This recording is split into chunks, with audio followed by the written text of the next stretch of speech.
doing pretty good. Surgery?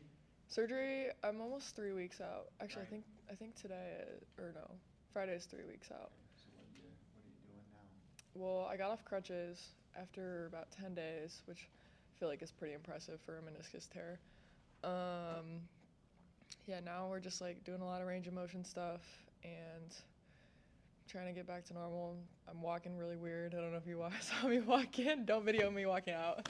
And so we're just trying to fix that and just get back to normalcy. What's been the early feedback on your vlog videos?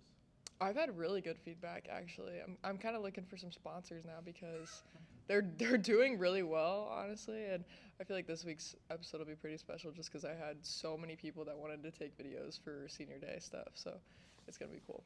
Tell me more. I don't know about this. What are you doing? I started vlogging my recovery. One of my coaches told me I should do it because I do have a pretty large platform and a lot of influence, and so they were like, I really wish that when I tore my ACL, like there was somebody else to kind of watch, and so yeah, one of my coaches told me I should start one, and so I've just been kind of like taking videos of stuff I'm doing in rehab, stuff I do on a day-to-day basis. I don't really post a ton of like my day-to-day life, and so I think people are interested to see like what I do and listen to me talk about stuff, and so my first video had 100,000 views, so I feel like that was a really good response right away, and since then it's kind of trickled down too, but yeah, it's been really good, and I've gotten a lot of feedback on it, which is good. Is it TikTok?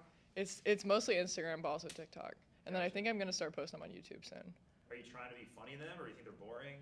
No, they're very creative, and people have asked me if I'm the one making them because they're like, "There's no way that she's making this," and it is me, so that's kind of cool. But I try to put like a little cinematic and artistic feel on it. I like the sound effects. Thank you. So can I show some of that on the news? Is that all right? Yeah. Okay, cool. Mhm. I'll tag, so, direct people that way. Yeah, Okay, yeah. Cool. Is that like your future career, you think? No, it's not. But I am an art minor, and I like doing different creative stuff, so it's been kind of a good creative outlet for me during this. I know this is probably not how you imagined this interview to go and how the end of the season to go for you, but just what has it been like kind of transitioning from being a leader on the court to trying to still make an impact even though you're not necessarily playing in the games? Yeah, it's been really weird, and it is nice that I still do feel like I have a voice, and people, especially our younger girls, I feel like still really look up to me and really listen to me and value what I have to say. There's just such a like built up mutual respect there with me and all my teammates, and so I do appreciate that, and I still feel like I'm plenty involved, which is good. Just in a different role, like you said, and so it was definitely hard. I had to grieve for a little while, but now that we're reaching the end of season, I mean, I would have started this process either way. Like this would have been the end of my career, one way or the other. So just finishing up regular season, heading into the tournament, is definitely going to be hard, but it makes it a lot easier when we're doing well. So. How has been finding a voice while not playing, and how is that different from being a voice while you were playing? I think that I definitely have, even though I was a lot of like a lead by example type player and very analytical mind for us, now I've become even more of that, and I've become even more analytical because I'm just watching and I'm not as involved physically, and so I think that it's brought me a different perspective for sure, and I see things a lot differently now, but I've learned a lot about the game, and in terms of like finding my voice, I feel like it's just chiming in at the right time when we need it, and yeah, I think that people thought it was funny when I was like hobbling over into timeouts during the Michigan game, but I was like, dude, I gotta be there, and it was too fun not to be, and I know that I said some things and some times that people needed to hear, and so it was really good. They kicked you off the front row. What'd you say? I said they kicked you off the front row. Yeah, it would have been a little dangerous. We're getting there. My goal is maybe by the end of the year to be back in the front. Yeah. If you could map out your next 10 years, what would it look like? Dream 10 years? Yeah. Dream 10 years is I would take a crazy engineering job probably, and like in a really big name, and then eventually become a Disney Imagineer. That was my dream job. So I don't know. I want to travel a lot. I would like to move a lot. The Midwest is great. I hate the snow, and I don't like driving very much. So We'll see. I honestly could see myself ending up just about anywhere and doing just about anything. I also could see myself going down the route of coaching, just because the people are pretty cool in that realm. So there's a lot of doors that have been opened for me now. And since I've been injured, honestly, I've had a ton of people reach out with new exciting opportunities. So that's also pretty cool. Sounded like you're coming back here next year. I don't know if that's official. I hope so. I hope so.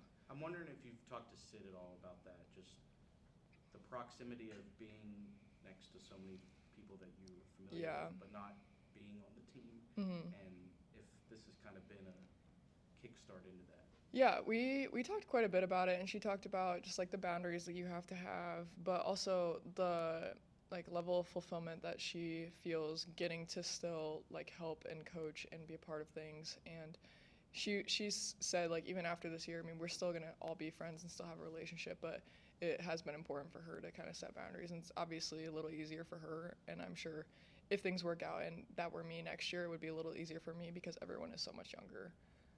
And we don't have anybody besides Kenise really that's in our like current junior class, so there is a little bit of a gap there.